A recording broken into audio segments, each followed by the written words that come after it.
Hey, Lisa. Her name's not Lisa. I know.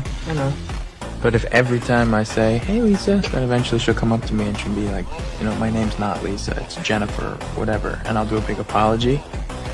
And I'll say, I thought you were the Lisa who was mad at me for not calling. And then from then on, Jennifer, or whatever her name is, will think that I dated a girl who looked just like her, who I rejected. She'll develop this unconscious need to win my approval, and from then on, it's cake. Damn. Is that a resting tremor? Comes and goes. It's none of your business. Happens when you're nervous. Mr. Expert, why would I be nervous? Because you're interested. And that would make me nervous. Yeah, your mind's telling you one thing and your body's telling you something else. Let's go.